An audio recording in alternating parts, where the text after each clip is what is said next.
Hello everybody, this is Yoko's Anime Reactions, and this is going to be my review for Demon Slayer Episode 6. Tanjiro gets his new Demon Slayer outfit, which is similar to the one the other guy had, but he obviously has his little coat on over it. And his mentor ended up making a box, a much better box than the one that Tanjiro had made that Nezuko was using. I almost said Noriko. Nezuko was using, and it was a box he can carry. It's very light that she can sit in during the day, which is good. And he heads out on that job he was sent to do that had the missing girls. Apparently a lot of girls have gone missing, and he ends up running into the guy who most recently had lost someone, and apparently ends up being his fiance. And he's just traumatized by all this, worrying himself sick over whether his love is gone or not. And question, is Tanjiro like a bloodhound or something? Because his sense of smell is probably better than Natsu's, and that's saying something.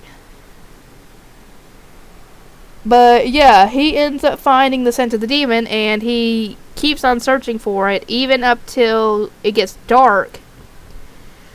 And he realizes that the demon's on the move, and it actually ends up kidnapping another girl while she's in her bedroom, so it doesn't just restrict itself to girls that are outside anymore. I guess because all the girls are staying inside, which I don't blame them, so now they're not even safe in their own homes. Anyway, Tanjiro ends up tracking the demon, and where he senses the demon's energy the most, or the smell the most, he grabs a sword and sticks it in that spot, and it opens up a portal, and he's able to jump in and grab the girl, thankfully, and get her out, so she's still alive. And the demon pops out, and it's creepy the way it's clacking its teeth. And then apparently there's more than one of them. It can duplicate itself, so it's no ordinary demon. And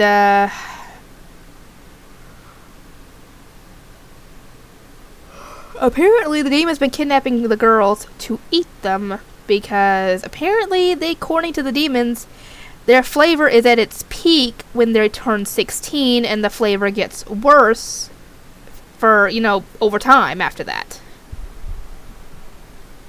And obviously the guy is even more traumatized hearing this, because his love could potentially have been the victim. And he asks where his fiance is, and the guy opens up his little jacket thingy and reveals a bunch of little hair accessories, and he asks him, if your love's hair accessory is already here, then I've already eaten her. And he sees his love's hair accessory. I felt so bad for the guy, because I wanted Tanjiro to save her so those two can be together, but no! The poor guy lost his love. And now Tanjiro's got to protect not only himself, but those two as well, and is now 3-on-1.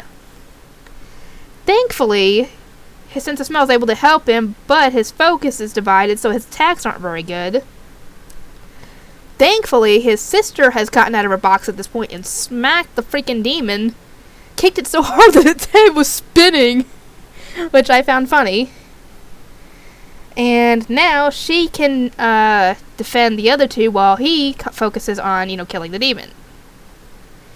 And apparently his master had put a hypnotic suggestion in her head that all humans are her family and that all demons are her enemy, which is good, but there are some humans out there you don't want to protect. Just like there are some demons out there you want to protect. So yeah, hopefully that won't backfire in the end.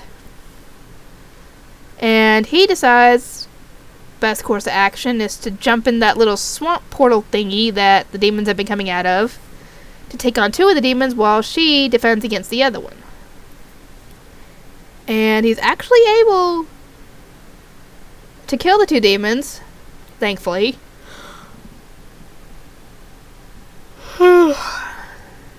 And before the other demon could try and get the drop on his sister, though, it did scratch her on the forehead before he got out, and he's able to use a sword to cut off both of the demon's arms, so now it's just sitting there without arms, And he questions the demon, asking him, do you know of a demon named, what was his name?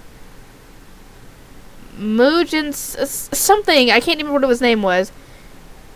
And the demon realizes who he's talking about. It's the demon that turned him. And he is freaking out, afraid to mention him because the guy is just so that terrifying. He's so strong, I'm guessing, compared to him, that he's afraid to say anything because he doesn't want the demon to find out. And Tanjiro has to kill the demon because it attacks him and it doesn't give him any information. And thankfully this is all taken care of, and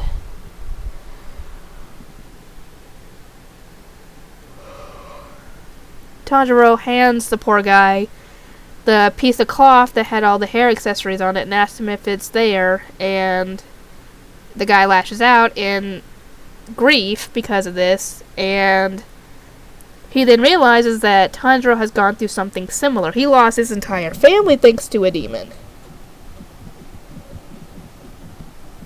And sorry about that squeaky noise, it was my finger rubbing against this. Ow! Anyway, Tanjiro goes to head out now that his job is done because he killed the demon that was preying on the girls. His job's done. And his crow shows up and tells him he has another job in Tokyo. And when I first watched this show, I figured this was taking place in the Middle Ages.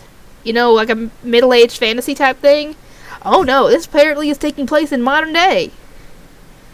'Cause Tokyo is just so freaking different. It's like he walked into another world, essentially. But yeah, that's for next episode. I hope you guys enjoyed this episode, and if you did and you haven't subscribed yet, feel free to do so, because apparently like 74-75% of my watch time is from people who are not subscribed. So if you haven't already subscribed, feel free to do so, and I'll see you guys next time.